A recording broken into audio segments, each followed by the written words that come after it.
Hey everyone, so I got another vacuum sealer to test out here. This one's from Geryon. We're going to go ahead and check this one out. I'm hoping it works pretty well. I know I've tested a couple different ones and showed you guys. This one does come with a small bag or small roll of bags. I'll show you the bags here in a moment because they're supposed to be a little different.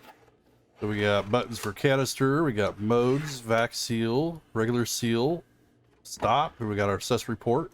This also does come apart just like the last one that I showed. This one you got to get the cord just right to get it out of there though.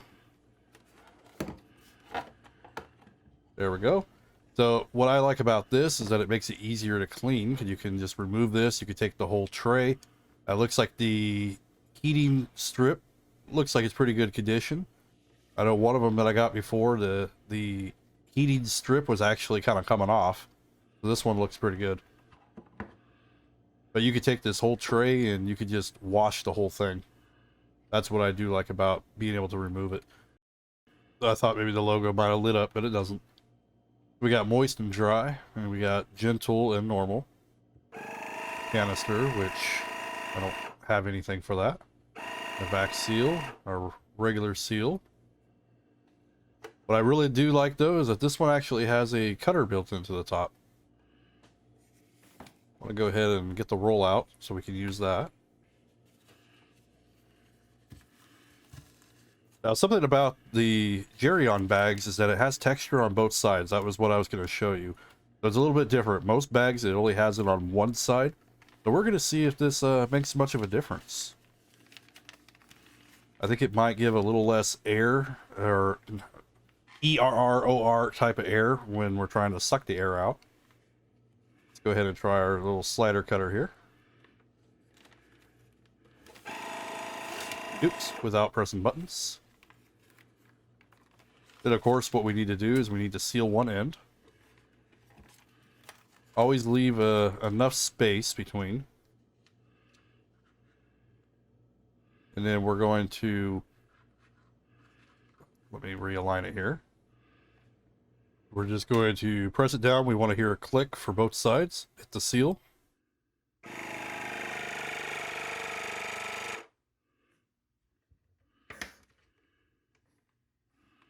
Let's go ahead and take a look at it. Nice solid seal there. I'm going to do some dried beans.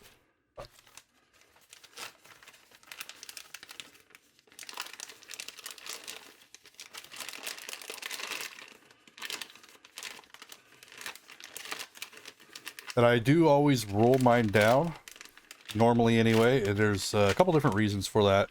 One is if I'm using things that are a little bit more moist, meats, whatever, it's going to keep you from getting anything wet on those edges, so you have a better seal.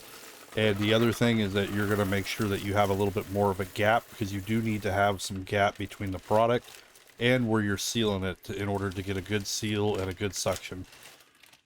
Make sure you stick it into that little tray there. Snap it close, then we'll press vac seal.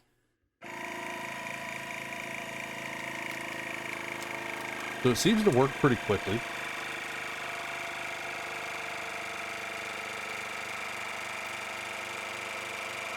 Get our sealing.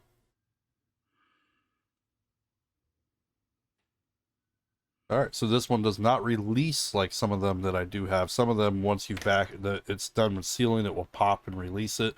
This one, you have to manually release it with the buttons. We got a pretty good seal there. It's pretty packed in there. All right, not too bad for the bean test. And since you already know how this part works, I'll just skip ahead. All right, so I got my pork chops all bagged up here. Let's go ahead. Snap it down.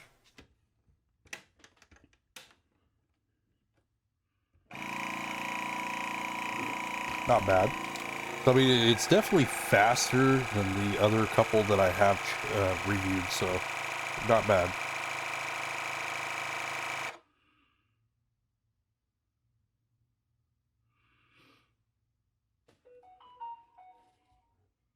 Good seal. And pretty good packing here. Definitely makes a difference if you got a little space above the food. Here I'm doing a gentle test.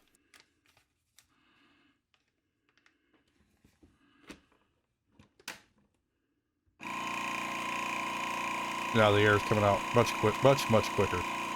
And that's not gentle. Not gentle at all.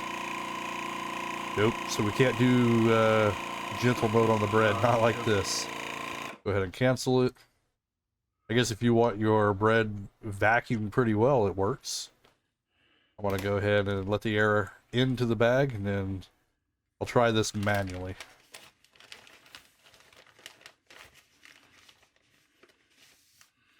With bread, I mean, I want it vacuum sealed, but I don't want it a tight vacuum with the bread. So as long as I can get most of the air out and then get it sealed, because the vacuum bags are definitely going to be better than throwing it in like a Ziploc. So I'm just going to manually watch it here. Once I get to right about where I want, I'm just going to press the seal button.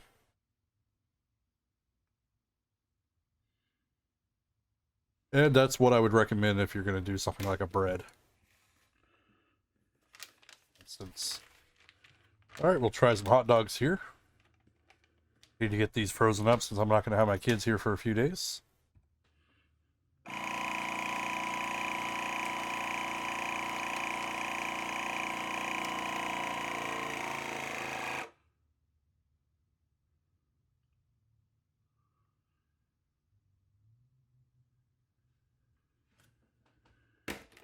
Alright, pretty good job on the hot dogs.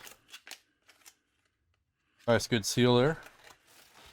I know this video is starting to get a little long, but I want to show you a lot of different examples. So I have some leftover cake here, and I did partially freeze it, so it's a little firmer. It's not frozen solid, but it is firmer. Certain things, it is recommended that you would partially freeze it, you know, like liquid items, if you're going to do like soup, stews, you know, anything that's super soft, anything that has like a marinade. Partially freeze it for an hour or two, and it's going to make it a lot easier to do the seal, because you're not going to have all those liquids, you know, trying to escape the bag there. So just one little tip when you're trying to vacuum moist stuff.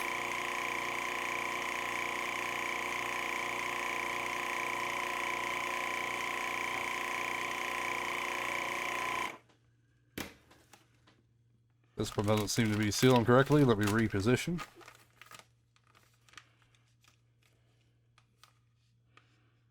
Sometimes you gotta have it in there correctly.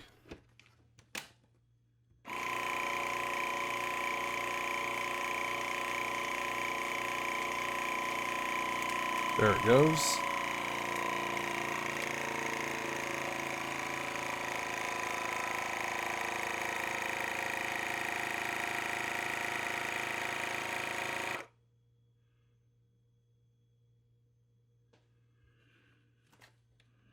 All right, now we got cake. It's going to last a lot longer than just regular saran wrap or a Ziploc.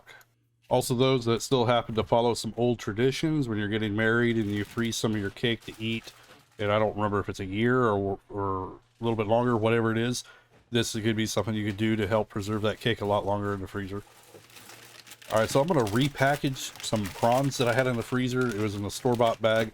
I do tend to run into freezer burn with my fish when it comes to the store-bought stuff, so I'm going to reseal this. And yes, Sherry, this is shrimp. You should do this too. Be somebody who follows that does not like shrimp.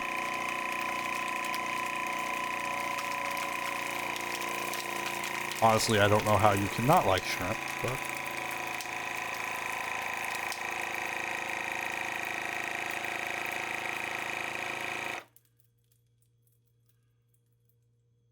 there we go. Really good seal on the shrimp. Definitely a lot better than just being loose in the bag like you get at the store. That will help it preserve a lot longer. Anyway, this sealer does work pretty well. I was actually quite surprised at how well it did work, especially for being such a lightweight sealer. They are also looking for other people to help review, so if you are interested, you can contact them directly, and you might be able to get a free one, especially if you are an influencer and you have a YouTube channel. I also was able to negotiate a code for 45% off of their direct website, which it will make the price just a little bit cheaper than Amazon. I will put links to both their website and Amazon, along with also their bags too. Their bags are pretty neat with having the double texture and everything. Anyway, I thank you for stopping by. Subscribe, like, comment below.